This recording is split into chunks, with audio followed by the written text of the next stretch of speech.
अच्छे कर्म जीवन को यज्ञ में बना दें। हमारे अच्छे कर्म कैसे जीवन को यज्ञ में बना सकते हैं, इस पर हम थोड़ा सा विचार करेंगे। हमने बहुत पहले एक गीत सुना और वो लोक गीत है। वो गीत इस प्रकार था, उसकी एक पहली लाइन में बताता हूं।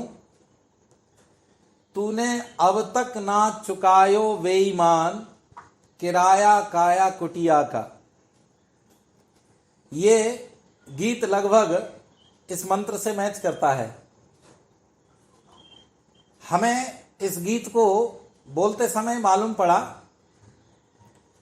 कि ये शरीर हमारा किराए की कुटिया है, किराए का घर है। और ये मंत्र भी यही बात कहता है। मंत्र में 4 बातें बहुत ही महत्वपूर्ण कही गई हैं। सबसे पहली बात इन्होंने कही, मेरे सद्गुण मुझ में विकसित होकर मेरा कल्याण करें। और दूसरी बात यह है, मेरे संकल्प सत्य हों। और तीसरी बात यह कही इसमें, मैं किसी भी अवस्था में पापाचरण ना करूं। और चौथी बात यह कह दी इसमें, विद्वानों का यह कर्तव्य है कि वे संसार को सन्मार्ग पर चलाने का उपदेश करते रहें। ये 4 बातें हैं मंत्र की। और इन 4 बातों में पहली बात पर हम विचार पहले करेंगे, मेरे सद्गुण मुझ में विकसित होकर मेरा कल्याण करें। अभी हमारे सद्गुण या दुर्गुण दोनों की बात करते हैं कि इस दुनिया में कोई ऐसा व्यक्ति नहीं है जिसके अंदर सभी सद्गुण हो और दुर्गुण ना हो। और ऐसे व्यक्ति भी हैं जिनके अंदर दुर्गुण ज्यादा हैं, उसके अंदर सद्गुण ना हो। हम देखते हैं कि किसी व्यक्ति के अंदर सद्गुणों की मात्रा ज्यादा होती है लेकिन दुर्गुणों की कम होती है। और जो ज्यादा दुर्गुण वाले लोग हैं उनमें भी विचार करके देखा, अध्ययन करके देखा कि दुर्गुण ज्यादा हैं और सद्गुण कम हैं। तो हमें एक और बात पर यहां विचार करना है कि कुछ ऐसे लोग हैं जिनके अंदर दुर्गुण है ही नहीं या होते ही नहीं। उनको किसमें हम गिनेंगे? तो इसको महर्षि स्वामी दयानंद स्वयं लिखते हैं कि जिस व्यक्ति के अंदर दुर्गुण नहीं होते, बुराइयां नहीं होती, वह व्यक्ति देवता का स्वरूप माना जाता है, वो देवत्व को प्राप्त हो जाता है। और इसी बात को प्रदान करने के लिए प्लेटो भी लिखता है। वो कहता है कि यदि कोई व्यक्ति समाज से अलग रहकर साधना करता है या समाज से अलग रहता है तो उन्होंने 2 अनुमान लगाए, या तो वो देवता होगा या राक्षस होगा। यह अनुमान लगाकर उन्होंने बात कही। तो हमें विचार करना होगा कि हमारे अंदर कितने सद्गुण हैं। यदि सद्गुणों की मात्रा ज्यादा है और दुर्गुण यदि कोई है तो हमें उसे निकालना होगा। और यदि हमने उस दुर्गुण को अपने अंदर से नहीं निकाला तो एक कहावत कह दी जाती है कि एक मछली पूरे तालाब को गंदा कर देती है। कि एक ही बुराई मनुष्य के जीवन को बर्बाद करने के लिए पर्याप्त है। तो हमें इस पर यह विचार करके कि हे प्रभु, मेरे अंदर से सभी दुर्गुण, दुर्व्यसन और दुखों को दूर कर दीजिए और जो कल्याणकारक गुण, कर्म, स्वभाव और पदार्थ हैं वह सब मुझको प्राप्त करा दीजिए। ये हम ईश्वर स्तुति के पहले मंत्र में प्रार्थना करते हैं। इसी बात को धारण करते हुए हमारे आचार्य, हमारे ऋषि मुनि, हमारे सन्यासी, हमारे वानप्रस्थी, हमारे गुरुकुल के ब्रह्मचारी या समाज में जीते हुए तमाम शुभ चिंतक लोग जब जब उनके सामने कोई बुराई आती है, जब उन्हें अपने जीवन में कोई बुराई दिखती है, तब वो उसे दूर करने का प्रयास करते हैं। लेकिन अगर किसी व्यक्ति के अंदर बुराई नजर आ रही है और बुराई उसकी दृष्टि में लग रही है कि मैं जो कार्य कर रहा हूं वो बुरा है, और वो लालच के वशीभूत होकर या स्वार्थ के वशीभूत होकर या अपने परिवार के वशीभूत होकर उस पाप कार्य को भी जानते हुए भी करता है, वह तो समझ लो कि वो मरे हुए व्यक्ति के समान है। उसके जीवन में सुख और शांति जितनी भी है वो दिखावे की सुख शांति है, अन्यथा वो व्यक्ति मरे हुए के समान है। लेकिन ऐसा ज्यादातर हो रहा है समाज के अंदर। हम जानते हुए भी, इस समाज के लोग जानते हुए भी कि ये गलत कार्य है, यह भोजन गलत है, यह पीने का पदार्थ गलत है, यह देखने का जो दृश्य है वो गलत है, यह जो सुनने का गीत है ये गलत है, ये जो हवा चल रही है वो मेरे शरीर में स्पर्श कर रही है वो गलत है। इसको जानते हुए भी उसकी ओर प्रेरित हो रहा है, तो ये पाप का मार्ग उसे मृत्यु की ओर ले जा रहा है, और ऐसी मृत्यु की ओर ले जा रहा है कि उसकी साधारण मृत्यु नहीं, असाधारण मृत्यु ऐसा कह सकते हैं कि वो व्यक्ति जीवन भर अपने घर में, अपने परिवार में दुख देता हुआ, संसार को दुख देता हुआ, अपने जीवन में कलह पैदा करके दुख और बीमारियों से जूझते हुए संसार में जीवन यापन करता है। ये वेद का वाक्य है। इसलिए हमारे कवि लोग कहते हैं, बेमोल बहुत अच्छे कवि हुए हमारे इस भारत देश में, उन्होंने कहा सबके गुण अपनी हमेशा गलतियां देखा करो, जिंदगी में हूबहू तुम झलकियां देखा करो। याद रखना ये गीत बहुत महत्वपूर्ण है, मैं इसे ट्यून के साथ नहीं बोल रहा हूं। और इसमें अगली कड़ी में कहा महलों की हसरत अगर तुमको सताए रात दिन, महलों की हसरत अगर तुमको सताए रात दिन, कुछ गरीबों की भी जाकर बस्तियां देखा करो। तब हमारा शायद ये स्वार्थ में कर रहे हम पाप हैं वो हमसे दूर हो सकते हैं। यदि हमने इन पर विचार नहीं किया तो शायद कहीं ना कहीं हम अपने जीवन में ऐसा गड्ढा खोद रहे होते हैं जिस गड्ढे में शायद हम ही गिरेंगे। आगे की कड़ी में कह दिया खाने से पहले जरा तुम हक पराया सोच लो, खाने से पहले जरा तुम हक पराया सोच लो, कितने भूखों की हैं इनमें रोटियां देखा करो। जब आप खाना खाएं तब भी सोचें। और यदि घमंड प्राप्त हो गया हो तो कहते हैं आ दबोचे घर कहीं तुमको सिकंदर सा गरूर, आ दबोचे घर कहीं तुमको सिकंदर सा गरूर, आते जाते हाथ खाली अर्थियां देखा करो, आते जाते हाथ खाली अर्थियां देखा करो। और आगे कहा यदि जवानी का घमंड हो तो उसके लिए भी लिख दिया ये जवानी की अकड़ सब खाक में मिल जाएगी, ये जवानी की अकड़ सब खाक में मिल जाएगी, जल चुके जो सब हैं उनकी अस्थियां देखा करो, जल चुके जो सब हैं उनकी अस्थियां देखा करो। और अंतिम कड़ी में बहुत अच्छी बात कह दी, विषयों का विषपान कर मद के नशे में झूमता, विषयों का विषपान कर मद के नशे में झूमता, नाम का हक जाम पीकर मस्तियां देखा करो, नाम का हक जाम पीकर मस्तियां देखा करो। सबके गुण अपनी हमेशा गलतियां देखा करो। प्यारे बंधुओं, यह गीत हमें उस रास्ते पर ले जाने की बात करता है कि यदि हमारे मन में धन का घमंड जागृत हो जाए और हम धन के वशीभूत होकर उल्टे कर्म करते जा रहे हैं, उल्टे रास्ते में चलते जा रहे हैं, हमने धन की कीमत को नहीं समझा कि धन किस जगह पर व्यय करना चाहिए, तो हमारा मनुष्य होने से या धनवान होने से कोई फायदा नहीं। यदि हमने अकेले खाना सीख लिया है और हमने किसी को भूखे को नहीं पूछा और हमने किसी गरीब को नहीं बांटा, तो हमारे धनवान होने से कोई फायदा नहीं है।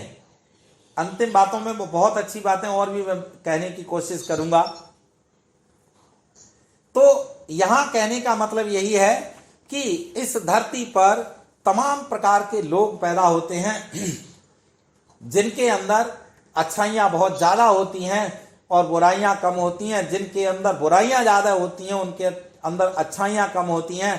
और कुछ लोग ऐसे होते हैं इस धरती पर कि जिनके अंदर बुराइयां होती ही नहीं है, वो देवत्व को प्राप्त हो जाते हैं, वो भगवत्व को प्राप्त हो जाते हैं। इसलिए हम यदि सत्य का संग करेंगे, यदि वेद का संग करेंगे, विद्वानों का संग करेंगे, तो निश्चित रूप से हमारे जीवन में जो कम बुराइयां हैं और अच्छाइयां ज्यादा हैं, तो वो बुराइयां निकल सकती हैं।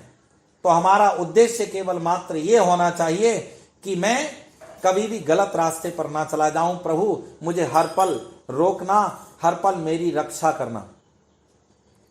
अगले वाक्य में कहा, दूसरी बात में, वेद मंत्र की दूसरी बात, मेरे संकल्प सत्य हों, मेरे संकल्प सत्य हों। संकल्प का मतलब है आपकी जो प्रतिज्ञा है, आपका जो व्रत है, आपने जो अपने मन में ठान लिया है वह संकल्प है।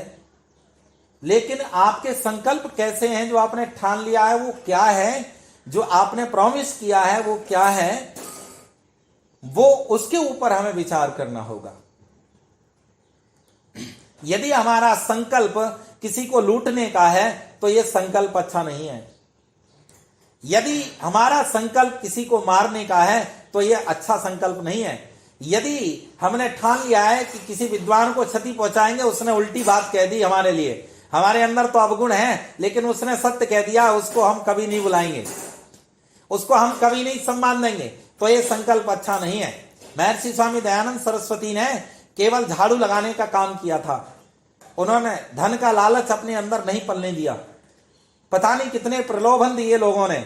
महर्षि स्वामी दयानंद सरस्वती ने एक ही संकल्प लिया था, समाज की बुराइयों को दूर करना, सत्य के ग्रहण करने और असत्य के छोड़ने में सर्वदा उद्यत रहना चाहिए। महर्षि स्वामी दयानंद ने उपदेश दिया था समाज के लिए। लेकिन हम उनकी बातों का कितना पालन कर रहे हैं, ये हमें थोड़ा सा विचार करना पड़ेगा। महर्षि जिस समय इस समाज में उतरे, उन्होंने देखा कि समाज के अंदर कितना ढोंग और पाखंड फैला हुआ था। तमाम अत्याचार इस धरती के ऊपर हो रहे थे, ढोंग और पाखंड हो रहे थे। कहीं बलि दी जा रही थी, कहीं सती प्रथा हो रही थी, कहीं पर अनाचार होता, कहीं पर पापाचार हो रहा था। महर्षि ने संकल्प लिया, महर्षि विरजानंद के, अपने गुरु के चरण स्पर्श करके, कि मैं इस संसार के दुर्गुण, दुर्शन और पाखंडों को दूर भगाऊंगा। प्यारे बंधुओं, मैं महर्षि की बात ये कहना चाहता हूं, वो अकेला ऋषि था और उस अकेले ऋषि होने के बाद भी उसके पीछे लाखों कदम चले थे, लाखों व्यक्तित्व जुड़े थे, लाखों हस्तियां जुड़ी थी, हजारों राजा जुड़े थे उसके पीछे। लेकिन वो प्रलोभन में नहीं आया, वो किसी के लालच में नहीं आया। उसने शुद्ध कार्य करके देश को अच्छी राह दिखाई और वेदों का रास्ता दिखाया। लेकिन उसने ये परवाह नहीं की कि कहीं मुझे सम्मान मिलेगा या नहीं मिलेगा, कहीं मुझे रोटी मिलेगी या नहीं मिलेगी, कहीं मुझे वस्त्र मिलेंगे या नहीं मिलेंगे, कहीं मुझे सम्मान मिलेगा या नहीं मिलेगा। महर्षि दयानंद का जो संकल्प था इतना पूर्ण था कि उस संकल्प को पूर्ण करने के लिए महर्षि स्वामी दयानंद ने 18 बार जहर पिया समाज का। उन्होंने संकल्प तब भी नहीं तोड़ा, मरते दम तक उन्होंने ये बात कह डाली कि दुनिया के लोगों, हे आर्यों, मेरी मूर्ति मत बना देना। अगर मेरी मूर्ति बना दी तुमने तो मेरे जितना भी मैंने प्रचार किया है वो सब व्यर्थ चला जाएगा। लोग मेरी मूर्ति के ऊपर माला और फूल चढ़ाना शुरू कर देंगे, मेरी भक्ति करना शुरू कर देंगे, मेरे सामने शंख और घंटा बजाना शुरू कर देंगे।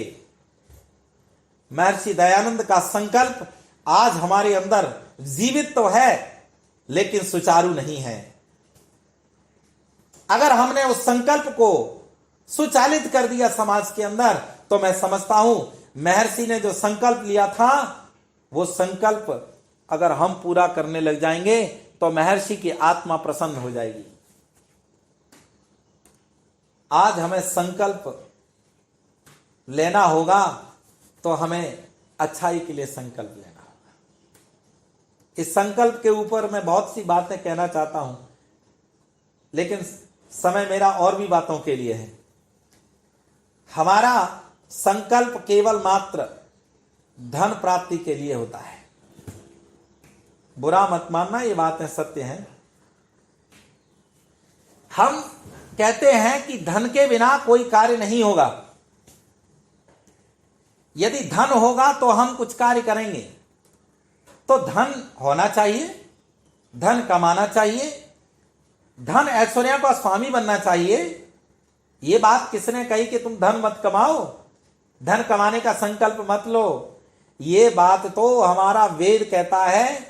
ईश्वर स्तुति के चौथे मंत्र में कहा, प्रजापतेन त्वदेतान्यो विश्वा।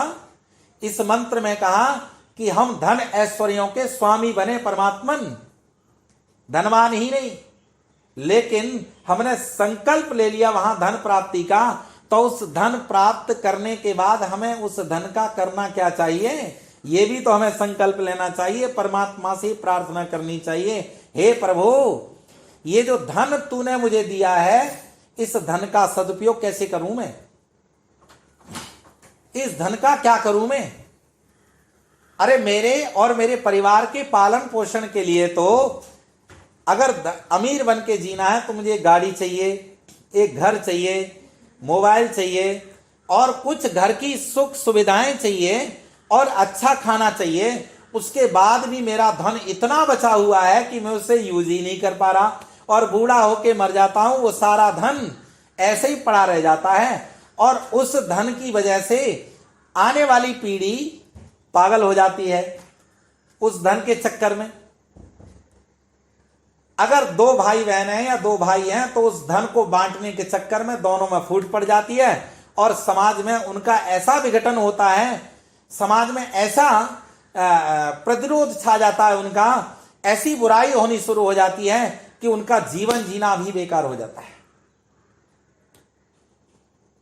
अगर हमारे पास धन है तो मैं एक प्रार्थना करता हूं, संकल्प लेने की बात करता हूं कि आज हमारी आर्य समाज का जो अस्तित्व है, आज हमारे सामने इतनी बड़ी चुनौती है कि जो ढोंगी लोग जो अपने मंतव्य को मनवाकर अपने को भगवान कहलाना शुरू कर दिया है, जिन्होंने समाज के अंदर, और उनके प्रवचनों में केवल लोभ और लालच और केवल भ्रांति के ओर ले जाने वाले प्रवचन जो होते हैं, वो आज इतने सक्रिय हो गए हैं कि उनके पास इतनी भीड़ है कि लोग जुड़ने में उनकी लाइन लगी हुई है कि भाई मुझे जोड़ लो, और उनसे जुड़ते जा रहे हैं। लाखों करोड़ों लोग जुड़ते जा रहे हैं, लेकिन उसके बाद भी धर्म की स्थापना नहीं हो रही, क्योंकि उनकी वेद की बात नहीं है। अगर उनकी वेद की बात होती, महर्षि की बात होती, तो उनकी बात में इतनी ताकत होती कि आज जितने लोग उनसे धर्म के नाम पर जुड़े हुए हैं, उन लोगों के बीच में कोई अत्याचार, कोई पापाचार नहीं हो रहा होता। और इस अत्याचार को दूर करने के लिए केवल आर्य समाज और वेद के सिद्धांत ही पर्याप्त हैं। अगर हम ये विचार कर लें कि हमें वेद पढ़ना है और पढ़ाना है, हमें सत्य का मार्ग चुनना है, हम इस बात का संकल्प ले लें, तो मुझे लगता है कि हमारे समाज का उद्धार हो जाएगा।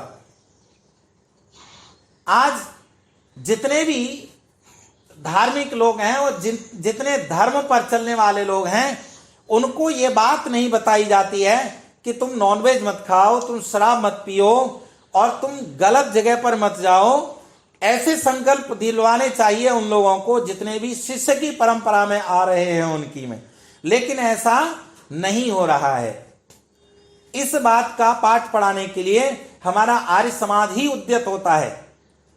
हमें आर्य समाज में आकर संकल्प लेना चाहिए और कम से कम इतना करना चाहिए कि कुछ लोगों को साथ में जोड़ना चाहिए। यदि हम आर्य समाज से जुड़ चुके हैं तो, यदि हम वेद से जुड़ चुके हैं तो, यदि हम ऋषि से जुड़ चुके हैं तो ये हमें संकल्प लेना चाहिए कि हमें अपने जीवन में एक व्यक्ति को वेद से या आर्य समाज से जोड़ना है। और आर्य समाज भी मत कहो, हमें अच्छे विचारों से उसे जोड़ना है। उसके अंदर कोई ऐसी बुराई ना रह जाए जो जीवन को बर्बाद करने वाली हो।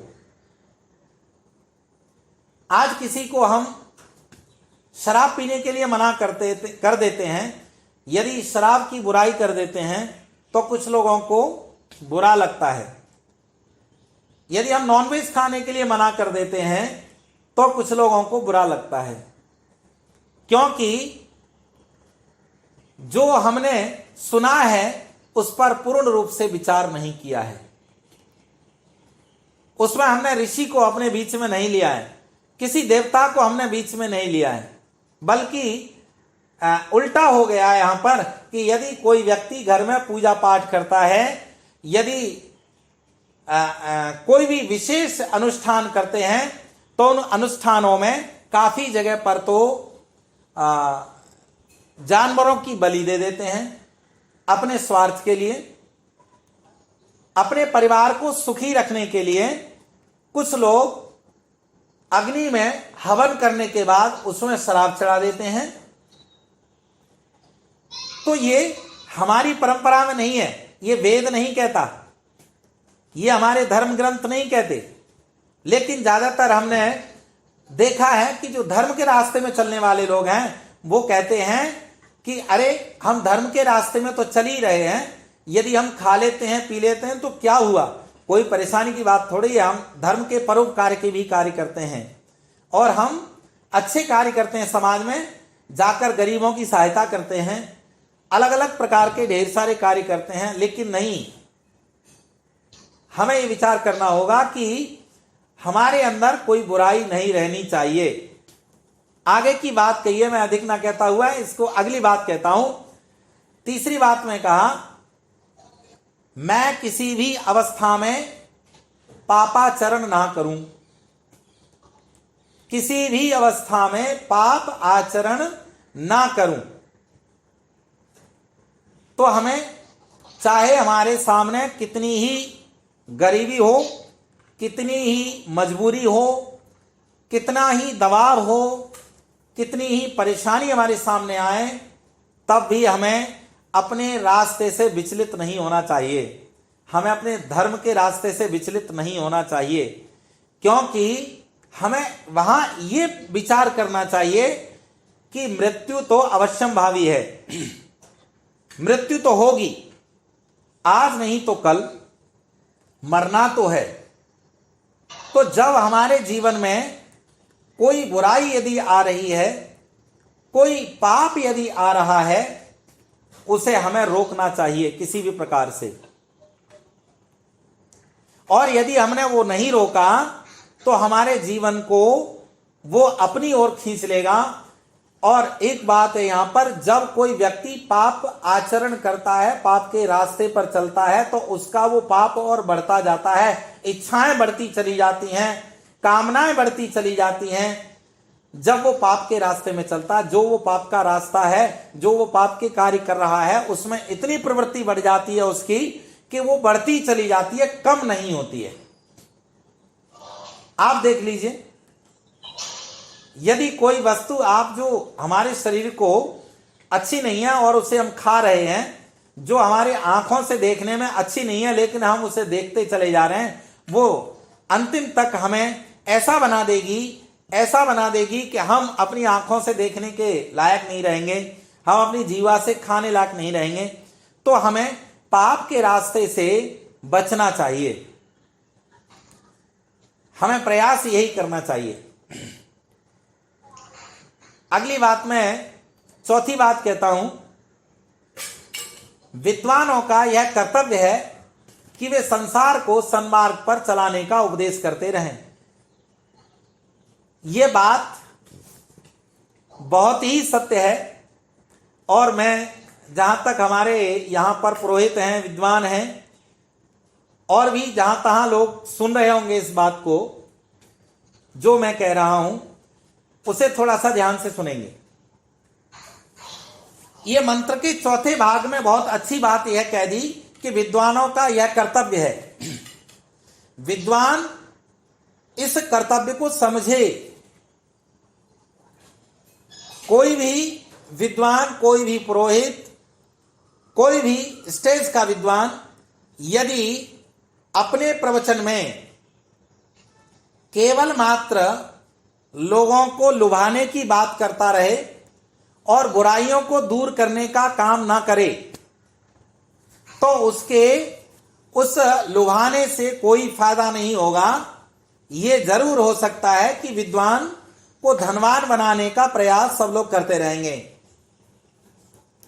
लेकिन मैं ये नहीं कह रहा कि कोई विद्वान यदि सीधे सीधे किसी की बुराई करता रहे, लेकिन नहीं, बुराई की बात नहीं। मैं कहता हूं कि वो विद्वान का कर्तव्य है, किसी व्यक्ति के अंदर कोई बुराई देखे उस बुराई को दूर करने का काम करना चाहिए।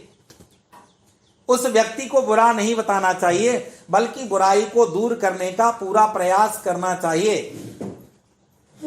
आज सभी आर्य समाजों को, ये मेरा चिंतन है, मैं कहना चाहता हूं कि आर्य समाजों को या आर्य प्रतिनिधि सभाओं को या सार्वदेशिक सभाओं को एक बात यहां पर विशेष ध्यान देनी चाहिए कि जितने भी हमारे इस देश में विदेश में विद्वान हैं, जो पुरोहित हैं, उनसे निवेदन करना चाहिए और उनका विशेष सम्मान करना चाहिए, निवेदन करते हुए कि आप लोग जहां भी हवन कराने जाते हो,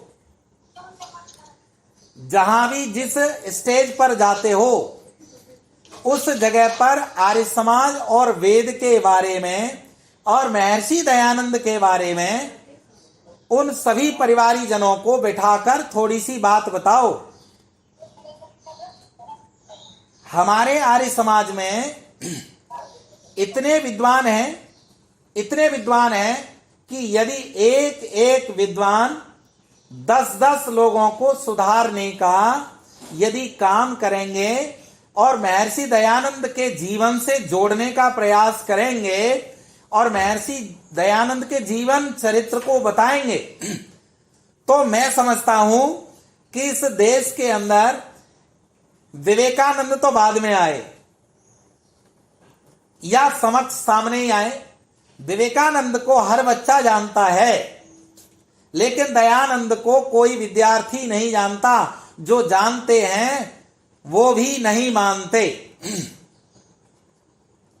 आज आर्य प्रतिनिधि सभा और सार्वदेशिक सभाओं को या आर्य समाजों को ये संकल्प लेना चाहिए कि हम अपने आर्य समाज के विद्वान को ले जाकर स्कूलों में 7-7 दिन का शिविर लगाएं और उस शिविर में आर्य समाज के सिद्धांत और महर्षि दयानंद के कर्तव्यों का वर्णन करें, जिससे कि वो बच्चा जान सके कि आर्य समाज क्या है, वेद क्या है और महर्षि दयानंद ने क्या किया, महर्षि दयानंद कौन थे, क्या करके गए इस संसार के अंदर।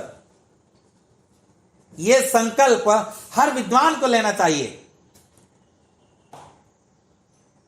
हमने भी प्रयास किया, हमने शुरू किया, स्कूलों में जाके शुरू किया, नवी मुंबई के स्कूलों में शुरू किया। हमारे आर्य समाजवासी के सभी पदाधिकारी लोग मिलकर जाते हैं और स्कूलों में जाकर उन बच्चों को दयानंद से प्रेरित कराया, आर्य समाज से प्रेरित कराया, हवन से प्रेरित कराया और हमने निवेदन किया प्रवचन में कि आप लोगों से मेरा निवेदन है कि हमारे बच्चे स्कूलों के, आज की पीढ़ी वेदों को नहीं जानती, सत्यार्थ प्रकाश नहीं जानती है, रामायण महाभारत को जानती है, लेकिन हम एक संकल्प लें कि एक व्यक्ति को 5,000 रुपए खर्च करने में कोई दिक्कत नहीं है। आज के समय में 5,000 रुपए का एक वेद का सेट आता है और हर स्कूल में जाकर एक एक पेरेंट्स, एक एक हमारा सदस्य एक एक वेद का सेट और एक सत्यार्थ प्रकाश हर स्कूल में रखवा दे, जिससे कि वो बच्चे ये जान सके कि वेद क्या होता है। और वो आर्य समाजवासी के सदस्यों ने किया। नवी मुंबई के लगभग स्कूलों में एक वेद का सेट और एक सत्यार्थ प्रकाश की पुस्तक उन स्कूलों की लाइब्रेरी में रख दी है, जिससे कि वो बच्चे उनको कभी कभी पढ़ते हैं। और हम लोग जो प्रतियोगिता कराते हैं उसमें टॉपिक ऐसे रखते हैं जो वेद को खोजना पड़े बच्चों को। तो हमें ऐसा ऋषि का कार्य करना होगा। यदि हम सब विद्वान मिलकर, हम सभी सदस्य मिलकर, अगर हम सार्वदेशिक सभा और आर्य प्रतिनिधि सभाओं को ये चेताएं, और मैंने तो एक बात और कही थी, विद्वान जुड़े हुए हैं इसमें, मैं एक बात कहता हूं। मैंने यह बोला था अपने एक लेक्चर में, जो बात शायद सभी लोगों के पास नहीं गई थी।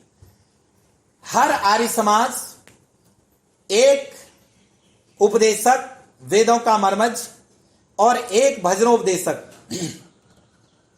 अपने आर्य समाज में रखें। उनको रहने की सुविधा दें, उनके खाने पीने की व्यवस्था करें और उनको अपनी आर्य समाज से मासिक सैलरी दें और अपने आर्य समाज से एक आर्य समाज का बैनर बना के दे दें और उनको क्षेत्र नियुक्त कर दें कि भाई तुम्हें उस जगह पर जाकर प्रचार करना है, अपने आर्य समाज का बैनर लेकर। क्योंकि आप उन्हें सैलरी देंगे, उन्हें रहने की व्यवस्था दे रहे हैं, उन्हें खाने की व्यवस्था कर रहे हैं। और इस तरीके से हमारे इस देश के अंदर कम से कम नहीं तो हजारों आर्य समाज हैं। हर आर्य समाज एक उपदेशक, एक भजनोपदेशक गोद ले ले और उनको सैलरी का प्रबंध कर दे, तो मुझे लगता है उनके परिवार का पालन पोषण भी ठीक होगा और हमारे आर्य समाज का प्रचार प्रसार कभी ढीला नहीं हो सकता। हमारे आर्य समाज का प्रचार प्रसार इतना बढ़ जाएगा कि सारे मजहब पीछे रह सकते हैं, अगर हम थोड़ा सा प्रयास करें तो। ये मेरा अपना सोच है और मेरी सोच ऐसी कहती है कि अगर हम ऐसा कर देंगे तो मुझे लगता है कि आर्य समाज का प्रचार कम नहीं हो सकता। आर्य समाज उच्च शिखर पर रह के चमक सकती है और आर्य समाज को लोग जान सकते हैं। तो हम सभी विद्वान, आर्य समाज के सदस्य, आर्य समाजों के मंत्री प्रधान, आर्य प्रतिनिधि सभाओं के मंत्री प्रधान, सार्वदेशिक सभाओं के प्रधान, सब लोग इस बात का संकल्प लें। आज आर्य समाज की स्थिति ऐसी हो गई है कि हम कहते तो यह है कि हमारा जीवन यज्ञमय हो जाए, लेकिन यज्ञमय तो तब होगा जब हम यज्ञ जैसे कार्य करेंगे। यज्ञ में जब आहुति देते हैं तो सुगंधी आती है। जब हम अपने कार्यों की समाज में परोपकार रूपी आहुति देंगे तो मुझे लगता है हमारा यह जीवन यज्ञमय हो जाएगा और हमसे कितने लोग जुड़ेंगे और अपना मनोकामना भी पूर्ण कर सकते हैं। और हमारे समाज में आकर कोई लोग दुखी नहीं रहेंगे, क्योंकि उन्हें सच्चा चिंतन मिल सकता है, सच्चा विचार मिल सकता है और सच्चे उपदेश मिल सकते हैं, सच्चा सत्संग मिल सकता है। तो वो केवल आर्य समाज से मिल सकता है, वेद से मिल सकता है, महर्षि स्वामी दयानंद के मंतव्यों से मिल सकता है, उनके बताए हुए रास्ते पर चलने से मिल सकता है। ये वेद मंत्र यही बात कहता है कि दुनिया के लोगों, अपने शरीर को यदि पवित्र करना है और अपने मस्तिष्क को पवित्र करना है तो अपने विचारों को पवित्र करना होगा। अगर हमारे विचार पवित्र नहीं हुए तो हमारा शरीर भी पवित्र नहीं होगा और संसार भी पवित्र नहीं होगा, कुछ भी पवित्र नहीं रह सकता है। इस मंत्र पर विचार करते हुए मैं आशा ही नहीं पूर्ण विश्वास करता हूं कि जो मैंने कुछ बातें कही हैं सभाओं के लिए, आर्य समाजों के लिए, उन पर कुछ कार्य शुरू हो सके और सच्चे मन से इस बात पर विचार करके देखना कि आर्य समाज में कितने लोग हमारे उपदेश सुनने को जुड़ते हैं, कितने लोग आर्य समाज में आते हैं अपना काम छोड़कर, कितने लोग समाज का कार्य कर रहे हैं।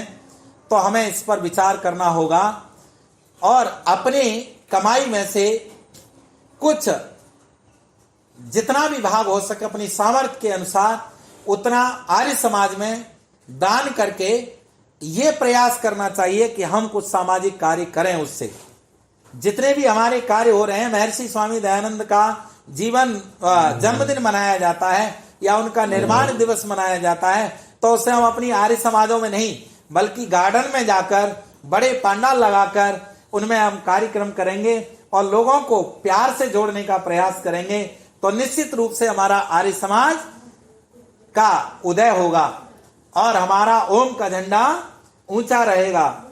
इतना ही कहकर मैं इस मंत्र का विचार करके मह्यम यजन्तु मम यानी हव्याकूति सत्या मनसो मेयस्तु येनो मानी गाम कदमच्चनाहम विश्वे देवासु अधिवोचता नः।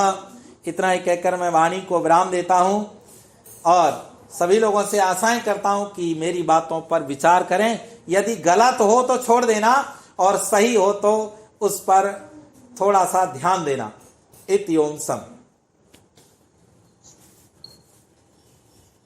नमस्ते आदरणीय मातृशक्ति तथा भद्र पुरुषों, आज पंडित किशनलाल जी ने जो वेद का मंत्र है उसको बहुत ही सरल और सुंदर तरीके से समझाया है कि हमें अपना जीवन ऐसे जीना चाहिए कि वो यज्ञमय बन पाए।